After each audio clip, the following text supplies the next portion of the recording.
Hey guys, welcome back to the channel. So ಈ ಒಂದು ವಿಡಿಯೋದಲ್ಲಿ ನಾನು Brock Lesnar, Gunther, Cody Rhodes ಹಾಗೆ ರೋಮನ್ ರೈನ್ಸ್ ಇವರ 4 ಜನರ ನಡುವೆ ಡಬ್ಲ್ಯೂ ಅವರು ಇಂಟ್ರೆಸ್ಟಿಂಗ್ ಆಗಿ ಒಂದು ಸ್ಟೋರಿ ಲೈನ್ ನ ಬೇಕೋ ಬೇಡವೋ ಗೊತ್ತಿಲ್ಲ, ಒಟ್ಟಿನಲ್ಲಿ ಕನೆಕ್ಟ್ ಮಾಡ್ತಾನೆ ಇದ್ದಾರೆ. ಅದೇನೇನು ಬ್ರಾಕ್ ಲೆಸ್ನರ್ ಅವರ ರಿಟೈರ್ಮೆಂಟ್ ಮ್ಯಾಚ್ ನಮಗೆ ಸಮ್ಮರ್ ಸ್ಲಾಮ್ ಅಲ್ಲಿ 100% ನೋಡೋದಿಕ್ಕೆ ಸಿಗುತ್ತೆ ಅಂತ ಡಬ್ಲ್ಯೂ ಅವರೇ ಓಪನ್ ಅಪ್ ಆಗಿ ಟೀಸ್ ಮಾಡ್ತಾ ಇದ್ದಾರೆ. ಅದೇನು ಅಂತ ಸಂಪೂರ್ಣವಾಗಿ ಮಾಹಿತಿನ ತಿಳಿಸ್ಕೊಡ್ತೀನಿ. ವಿಡಿಯೋ ತುಂಬಾ ಇಂಟ್ರೆಸ್ಟಿಂಗ್ ಆಗಿರುತ್ತೆ, ಬನ್ನಿ ವಿಡಿಯೋನ ಶುರು ಮಾಡೋಣ. ನಿಮ್ಮೆಲ್ಲರಿಗೂ ಕೂಡ ಗೊತ್ತೇ ಇರಬಹುದು, ಈಗ ಸದ್ಯಕ್ಕೆ ನಮ್ಮ ಬ್ರಾಕ್ ಲೆಸ್ನರ್ ಅವರು ರಸಲ್ ಮೀನಿಯಾದಲ್ಲಿ ರಿಟೈರ್ಡ್ ಆಗಿದ್ದೀನಿ ಅನ್ನೋ ರೀತಿ ಪೋರ್ಟ್ರೇಟ್ ಮಾಡಿ ಹೋಗಿದ್ದಾರೆ. ಬಟ್ ಡಬ್ಲ್ಯೂ ಅವರು 100% ಬ್ರಾಕ್ ಲೆಸ್ನರ್ ಅವ್ರನ್ನ ಇನ್ನ ಒಂದು ಮ್ಯಾಚ್ ಗೆ ಕರ್ಕೊಂಡು ಬಂದೇ ಬರ್ತಾರೆ. ನಾನು ತುಂಬಾ ವಿಡಿಯೋದಲ್ಲಿ ಇದ್ರ ಬಗ್ಗೆ ಮಾತಾಡಿದ್ದೀನಿ. ಈ ಬಾರಿಯ ಸಮ್ಮರ್ ಸ್ಲಾಮ್ ಬ್ರಾಕ್ ಲೆಸ್ನರ್ ಅವರ ಹೋಮ್ ಗ್ರೌಂಡ್ ಅಲ್ಲಿ ಆಗ್ತಿರೋ ಕಾರಣ ಈ ಬಾರಿಯ ಸಮ್ಮರ್ ಸ್ಲಾಮ್ ಅಲ್ಲಿ ಬ್ರಾಕ್ ಲೆಸ್ನರ್ ಅವರು ಇನ್ನ ಒಂದು ಮ್ಯಾಚ್ ಅಲ್ಲಿ ಕಂಪೀಟ್ ಮಾಡಿ ಆ ಒಂದು ಮ್ಯಾಚ್ ಅಲ್ಲಿ ನಮ್ಮ ಬ್ರಾಕ್ ಲೆಸ್ನರ್ ಅವರು ರಿಟೈರ್ಡ್ ಆಗ್ತಾರೆ. ಸೊ ಬ್ರಾಕ್ ಲೆಸ್ನರ್ ಅವರು ಇನ್ನೂ ಕೂಡ ಅಫಿಷಿಯಲ್ ಆಗಿ ರಿಟೈರ್ಡ್ ಆಗಿಲ್ಲ. ಈ ಬಾರಿಯ ಸಮ್ಮರ್ ಸ್ಲಾಮ್ ಅಲ್ಲಿ ನಮ್ಮ ಬ್ರಾಕ್ ಲೆಸ್ನರ್ ಅವರು ರಿಟೈರ್ಡ್ ಆಗ್ತಾರೆ. ಅದನ್ನು ನಾನು ತುಂಬಾ ವಿಡಿಯೋಗಳಲ್ಲಿ ತಿಳಿಸಿದ್ದೀನಿ. ಅಂಡ್ ಈಗ ಗಾಯ್ಸ್, ಅದಕ್ಕೆ ಸ್ಟೋರಿನ ಡಬ್ಲ್ಯೂ ಅವರು ಬಿಲ್ಡ್ ಮಾಡೋದಕ್ಕೆ ಪ್ರಾರಂಭ ಮಾಡಿದ್ದಾರೆ.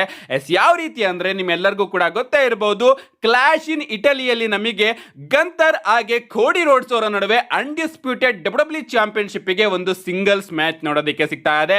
ಅಂಡ್ ಪ್ರಾಬಬ್ಲಿ ಗಾಯ್ಸ್, ಈ ಒಂದು ಮ್ಯಾಚ್ ಅಲ್ಲಿ ನಮ್ಮ ಗಂತರ್ ಅವರು ಕೋಡಿ ರೋಡ್ಸ್ ಅವ್ರನ್ನ ಸೋಲಿಸಿ ಹೊಸ WWE ಅನ್ಡಿಸ್ಪ್ಯೂಟೆಡ್ ಚಾಂಪಿಯನ್ ಆಗ್ಬಹುದು.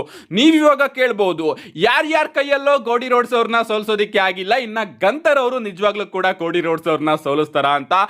ಗಾಯ್ಸ್, ಇಲ್ಲಿ ನಾನು ನಮ್ಮ ಗಂತರ್ ಅವರು ಗೆಲ್ತಾರೆ ಅನ್ನೋದಕ್ಕೆ ಕೆಲವೊಂದಷ್ಟು ಕಾರಣಗಳನ್ನ ಕೊಡ್ತಾ ಹೋಗ್ತೀನಿ, ನೀವು ಕೂಡ ಕೇಳಿಸ್ಕೊತಾ ಹೋಗಿ.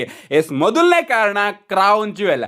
ನಿಮ್ಮೆಲ್ಲರಿಗೂ ಕೂಡ ಗೊತ್ತೇ ಇರಬಹುದು, ಈ ಬಾರಿನೂ ಕೂಡ ಡಬ್ಲ್ಯೂ ಅವರು ಕ್ರೌನ್ ಜ್ಯುವೆಲ್ ನ ತಗೊಂಡು ಬರ್ತಾರೆ. ಅಂಡ್ ಕಳೆದ 2 ವರ್ಷದಿಂದನೂ ಕೂಡ ಕ್ರೌನ್ ಜ್ಯುವೆಲ್ ಅಲ್ಲಿ ನಮಗೆ ಚಾಂಪಿಯನ್ ವರ್ಸಸ್ ಚಾಂಪಿಯನ್ ಮ್ಯಾಚ್ ನೋಡೋದಕ್ಕೆ ಸಿಗ್ತಾ ಇದೆ. ಮೊದಲನೇ ವರ್ಷ ಕೋಡಿ ರೋಡ್ಸ್ ಹಾಗೆ ಗಂತರ್ ಅವರ ನಡುವೆ ಚಾಂಪಿಯನ್ ವರ್ಸಸ್ ಚಾಂಪಿಯನ್ ಮ್ಯಾಚ್ ನೋಡೋದಕ್ಕೆ ಸಿಕ್ಕಿತ್ತು. ಅಂಡ್ ಗೆದ್ದವರು ಕ್ರೌನ್ ಜ್ಯುವೆಲ್ ಚಾಂಪಿಯನ್ ಆಗೋರು. 2ನೇ ವರ್ಷ ಕೋಡಿ ರೋಡ್ಸ್ ಹಾಗೆ ಸೆತ್ ರಾಲಿನ್ಸ್ ಅವರ ನಡುವೆ ನಮಗೆ ಈ ಒಂದು ಮ್ಯಾಚ್ ನೋಡೋದಕ್ಕೆ ಸಿಕ್ಕಿತ್ತು. ಅಂಡ್ ಆ ಒಂದು ಮ್ಯಾಚ್ ಅಲ್ಲಿ ಸೆತ್ ರಾಲಿನ್ಸ್ ಅವರು ವಿನ್ ಆಗಿದ್ರು. ಅಂಡ್ ಈ ವರ್ಷ ಏನಾದ್ರೂ ನಮಗೆ ಕ್ರೌನ್ ಜ್ಯುವೆಲ್ ಅಲ್ಲಿ ಚಾಂಪಿಯನ್ ವರ್ಸಸ್ ಚಾಂಪಿಯನ್ ಮ್ಯಾಚ್ ನೋಡೋದಕ್ಕೆ ಸಿಕ್ಕರೆ ಆ ಒಂದು match tribal chief Roman Reigns versus ಕೋಡಿ ರೋಡ್ಸ್ ಅವರ ಮ್ಯಾಚ್ ಆಗಿ ಕನ್ವರ್ಟ್ ಆಗುತ್ತೆ. ಈ ಕಡೆ ಕೋಡಿ ರೋಡ್ಸ್ ಅವರು ಅನ್ಡಿಸ್ಪ್ಯೂಟೆಡ್ ಡಬ್ಲ್ಯೂ ಚಾಂಪಿಯನ್ ಆಗಿದ್ದಾರೆ. ಅಂಡ್ ಈ ಕಡೆ ರೋಮನ್ ರೈನ್ಸ್ ಅವರು ವರ್ಲ್ಡ್ ಹೆವಿವೇಟ್ ಚಾಂಪಿಯನ್ ಆಗಿದ್ದಾರೆ. ನಿಜವಾಗ್ಲೂ ಕೂಡ ಈ ಒಂದು ಮ್ಯಾಚ್ ನ ಡಬ್ಲ್ಯೂ ಅವರು ಕ್ರೌನ್ ಜ್ಯುವೆಲ್ ಅಲ್ಲಿ ಬುಕ್ ಮಾಡ್ತಾರೆ ಅನ್ನೋದು ಒಂದು ದೊಡ್ಡ ಪ್ರಶ್ನೆ.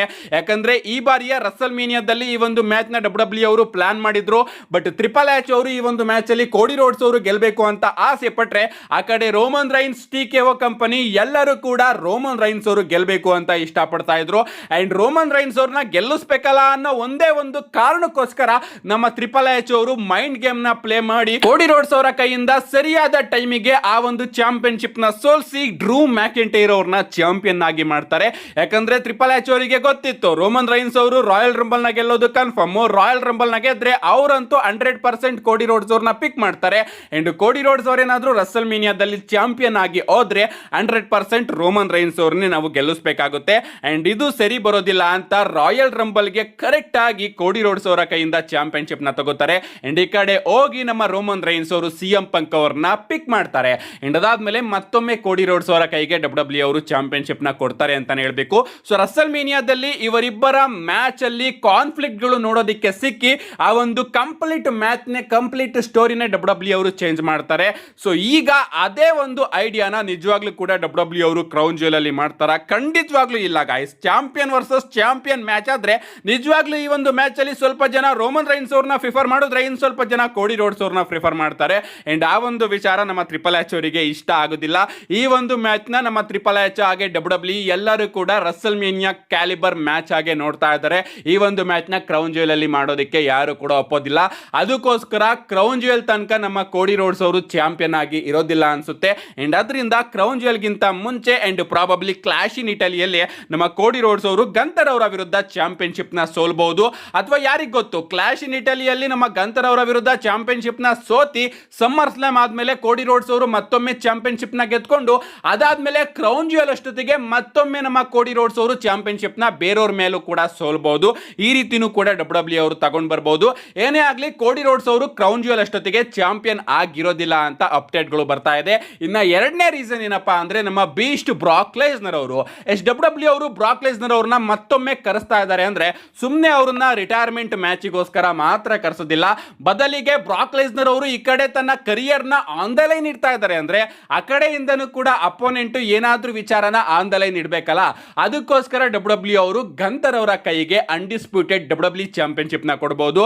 ಈ ಕಡೆ ನಮ್ಮ ಗಂತರ್ ಅವರು ಅನ್ಡಿಸ್ಪ್ಯೂಟೆಡ್ ಡಬ್ಲ್ಯೂ ಚಾಂಪಿಯನ್ ಆದ್ಮೇಲೆ ಅಲ್ಲಿ ನಮಗೆ ಬ್ರಾಕ್ ಲೆಸ್ನರ್ ಅವರ ಎಂಟ್ರಿ ನೋಡೋದಕ್ಕೆ ಸಿಕ್ಕಿ ಸಮ್ಮರ್ ಸ್ಲಾಮ್ ಅಲ್ಲಿ ನನಗೆ ನಿನ್ನ ಚಾಂಪಿಯನ್ಶಿಪ್ ಬೇಕು, ನೀನೇನಾದ್ರೂ ಸೋತ್ರೆ ನಾನು ಚಾಂಪಿಯನ್ ಆಗ್ತೀನಿ, ನಾನೇನಾದ್ರೂ ಸೋತ್ರೆ ನನ್ನ ಕರಿಯರ್ ಎಂಡ್ ಆಗುತ್ತೆ ಅಂತ ಡಬ್ಲ್ಯೂ ಅವರು ಈ ಒಂದು ಡೈರೆಕ್ಷನ್ ಕೂಡ ಬುಕ್ ಮಾಡಬಹುದು ಸಮ್ಮರ್ ಸ್ಲಾಮ್ಗೆ.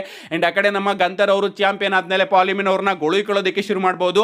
ಅಂಡ್ ಹಿಂಗೆ ನಮ್ಮ ಪಾಲಿಮಿನ್ ಅವರು ಗಂತರ್ ಅವರ ಕಾಟನ ತಡೆಯಕ್ಕಾಗ್ದಲೆ ಬ್ರಾಕ್ ಲೆಸ್ನರ್ ಅವರ ಕರ್ಕೊಂಡು ಬಂದು ಈ ಕಡೆ ಕರಿಯರ್ ವರ್ಸಸ್ ಟೈಟಲ್ ಒಂದು ಮ್ಯಾಚ್ ನಮಗೆ ಸಮ್ಮರ್ ಸ್ಲಾಮ್ ಅಲ್ಲಿ ನೋಡೋದಕ್ಕೆ ಸಿಗಬಹುದು.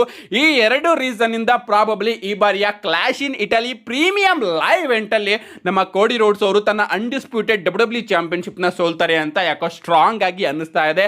ಬೆಟ್ಟಿಂಗ್ ಓಡ್ಸ್ ಎಲ್ಲ ರಿಲೀಸ್ ಆದಾಗ ಖಂಡಿತವಾಗ್ಲೂ ಕೂಡ ತಿಳಿಸ್ಕೊಡ್ತೀನಿ. ಸದ್ಯಕ್ಕೆ ಈ ರೀತಿ ರೂಮರ್ಸ್ ಗಳು ಬರ್ತಾ ಇದೆ. ಒಂದು ಕ್ರೌನ್ ಜ್ಯುವೆಲ್ ಅಲ್ಲಿ ಏನಾದ್ರೂ ನಮ್ಮ ಕೋಡಿ ರೋಡ್ಸ್ ಅವರು ಚಾಂಪಿಯನ್ ಆಗಿದ್ರೆ ಈ ಕಡೆ ರೋಮನ್ ರೈನ್ಸ್ ಹಾಗೆ ಕೋಡಿ ರೋಡ್ಸ್ ಅವರ ಮ್ಯಾಚ್ ನಮಗೆ ಕ್ರೌನ್ ಜ್ಯುವೆಲ್ ಅಲ್ಲಿ ನೋಡೋದಕ್ಕೆ ಸಿಗುತ್ತೆ. ಅಂಡ್ ಇದರಿಂದ ಕೋಡಿ ರೋಡ್ಸ್ ಅವರು ಚಾಂಪಿಯನ್ಶಿಪ್ ನ ಸೋಲ್ಬಹುದು. ಇನ್ನೊಂದೇನಪ್ಪಾ ಅಂದ್ರೆ ಡಬ್ಲ್ಯೂ ಅವರು ಪ್ರಾಬಬ್ಲಿ ಸಮ್ಮರ್ ಸ್ಲಾಮ್ ಅಲ್ಲಿ ಗಂತರ್ ಹಾಗೆ ಬ್ರಾಕ್ ಲೆಸ್ನರ್ ಅವರ ನಡುವೆ ಟೈಟಲ್ ವರ್ಸಸ್ ಕರಿಯರ್ ಮ್ಯಾಚ್ ನ ಪ್ಲಾನ್ ಮಾಡಬಹುದು. ಅಂಡ್ ಇದರಿಂದನೂ ಕೂಡ ಕೋಡಿ ರೋಡ್ಸ್ ಅವರು ಕ್ಲಾಶ್ ಇನ್ ಇಟಲಿಯಲ್ಲಿ ತನ್ನ ಚಾಂಪಿಯನ್ಶಿಪ್ ನ ಸೋಲೋ ಚಾನ್ಸಸ್ ಜಾಸ್ತಿ ಕಾಣಿಸ್ತಾ ಇದೆ. ನಿಮ್ಗೆ ಅನ್ಸುತ್ತೆ ಗಾಯ್ಸ್ ಈ ಎರಡು ಪಾಯಿಂಟ್ ಗಳು ಕೂಡ ವ್ಯಾಲಿಡ್ ಆಗಿದೆಯಾ? ನಿಮ್ಮ ಅನಿಸಿಕೆನ ಕಮೆಂಟ್ ಮಾಡಿ ಅಂತ ಹೇಳ್ತಾ see you guys in my next video.